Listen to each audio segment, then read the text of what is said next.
এটাই তো মনে হচ্ছে না, বিষয়টা কি সত্যি? এরকম কি হতে পারে? যে কোনো সরকারি কাজে যুক্ত থাকলে টাকা দেবেন, তাও আবার 2-4 নয়, 35 লক্ষ টাকা সোজা ডাইরেক্ট ব্যাংক অ্যাকাউন্টে মোদি সরকার দেবে। কেনই বা এরকম হতে যাবে? এই প্রশ্নটাই জাগছে যে যে কোনো সরকারি কর্মীকে মোদি সরকার 35 লক্ষ টাকা ব্যাংক অ্যাকাউন্টে দিতেই বা যাবে কেন? কাদেরকেই বা দেবে? কিভাবেই বা দেবে? এই প্রশ্নটাই কিন্তু জাগছে, কারণ যে মোদী সরকার 15 লক্ষ টাকা দেওয়ার দাবি করেছেন দীর্ঘদিন আগে, তার 5 পয়সা দিতে পারেননি, সেই মোদী সরকার 35 লক্ষ টাকা সরকারি সমস্ত কর্মীদের ব্যাংক অ্যাকাউন্টে দেবে। এটা কি হয়? আপনাদেরকে এই প্রশ্নগুলোরই উত্তর দেব আজকে। আমিও যখন খবরটা দেখি একটু চমকে যাই, কিভাবে সম্ভব। তারপর দেখলাম যে ভোটের আগে তো অনেক কিছুই সম্ভব আমাদের দেশে, এটাও হয়তো বা হতে পারে ঠিক। তবে এটা কতটা ঠিক, কিভাবে পাওয়া যাবে, কারা কারা পাবে, সমস্ত ডিটেলস আপনাদেরকে জানাবো। আপনি যদি নতুন হয়ে থাকেন স্মার্ট দুনিয়া ইউটিউব চ্যানেলে, অবশ্যই সাবস্ক্রাইব করে রাখবেন, কারণ আমরা এই চ্যানেলে রীতিমতো সরকারি কর্মচারীদের নিয়ে ভিডিও তৈরি করে থাকি। সমস্ত প্রকার আপডেট ফ্রিতে পেতে বেল আইকনটা ক্লিক করে রাখবেন। আপনার ফিডব্যাক দেবেন, অবশ্যই ভিডিওকে লাইক করবেন, শেয়ার করবেন, যাতে মানুষ পায়, অন্তত ভিডিওটা পায়, তাদের কাছে পৌঁছায়। ইউটিউব যাতে রেকমেন্ড করে তাদেরকে, একটু আপনার ফিডব্যাক ইউটিউবের জন্য দিয়ে রাখবেন। তাতে করে মানুষ এই বিষয়গুলো জানতে পারবে, আমাদের চ্যানেলটাকেও দেখতে পারবে। তা চলুন আপনাদেরকে একটা খবর দেখাই। 35 লক্ষ টাকা ব্যাংক অ্যাকাউন্টে দেওয়ার ব্যাপারে কি বলা আছে মোদী সরকারের তরফ থেকে। অন স্ক্রিনে দেখছেন আমি একটা পোর্টালে আপনাদেরকে নিয়ে এসেছি, newsshort.com। এই পোর্টালে দেখতে পাচ্ছেন একটা খবর আপলোড হয়েছে 13 এপ্রিল 2024, যার মানে হলো টাটকা খবর।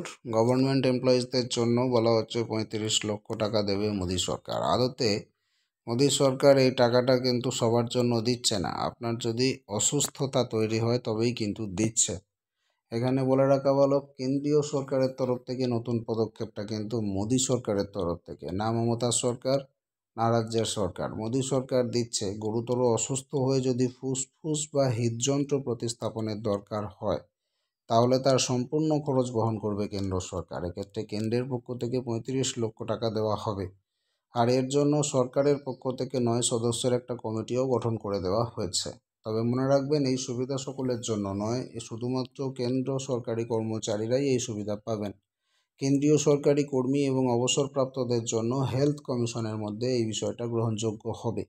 যদিও স্বাস্থ্য মন্ত্রকের তরফ থেকে এখনও এ বিষয়ে কোনো চূড়ান্ত পদক্ষেপ গ্রহণ করা হয়নি।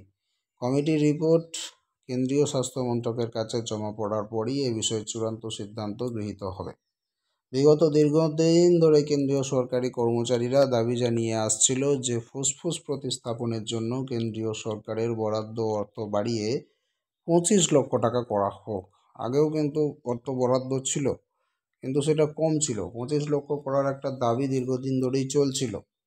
এবং হৃদযন্ত্র প্রতিস্থাপনের জন্য বরাদ্দ অর্থ বাড়িয়ে 15 লক্ষ করা হোক, এটা বলা হচ্ছিল। এর পাশাপাশি যদি কোনো কেন্দ্র সরকারি কর্মী বা অবসরপ্রাপ্ত কর্মীর দুটোই একসঙ্গে প্রতিস্থাপন করার প্রয়োজন হয়, তাহলে সেক্ষেত্রে সর্বোচ্চ 35 লক্ষ টাকা আর্থিক সহায়তা দেওয়ার দাবি করেছিল সরকারি কর্মচারী সংগঠনগুলো। আর সেই দাবিটাই কিন্তু এবার মোদী সরকার মেনে নিয়েছে। দীর্ঘদিন ধরে এই দাবির পর অবশেষে কেন্দ্র সরকার পদক্ষেপ গ্রহণ করতে চলেছে। এরপরই সিজিএইচএস এর ডিরেক্টরের নেতৃত্বে 9 সদস্যের একটা বিশেষজ্ঞ কমিটি গঠন করে দেওয়া হয়েছে। তারা সমস্ত কিছু বিচার বিবেচনা করে আর্থিক বরাদ্দের এই বিষয়টা নিয়ে কেন্দ্রের কাছে রিপোর্ট জমা দেবে এবং এরপরে চূড়ান্ত সিদ্ধান্ত গ্রহণ করা হবে। প্রসঙ্গত বলে রাখা ভালো যে বর্তমানে ফুসফুস প্রতিস্থাপনের জন্য কেন্দ্রীয় সরকারি কর্মচারীদের সরকারের তরফ থেকে 11.5 লক্ষ টাকা আর্থিক সহায়তা দেওয়া হয় এবং হার্ট ট্রান্সপ্লান্টের ক্ষেত্রে 8 লাখের কাছাকাছি দেওয়া হয়, অর্থাৎ দুটোর ক্ষেত্রে মোট 18 লক্ষ টাকা মতো দেওয়া হয়। তবে বর্তমানে যে হারে চিকিৎসার খরচ বাড়ছে, সেখানে এই টাকাতে একটা জটিল অপারেশন সম্ভব নয়। বিশেষ করে বেসরকারি হাসপাতালে খরচ আরও বেশি হওয়ার জন্য সরকারি কর্মচারী সংগঠনগুলোর তরফ থেকে এই আর্থিক বরাদ্দের পরিমাণ বাড়িয়ে 35 লক্ষ টাকা করার কিন্তু একটা দাবি জানানো হয়েছিল।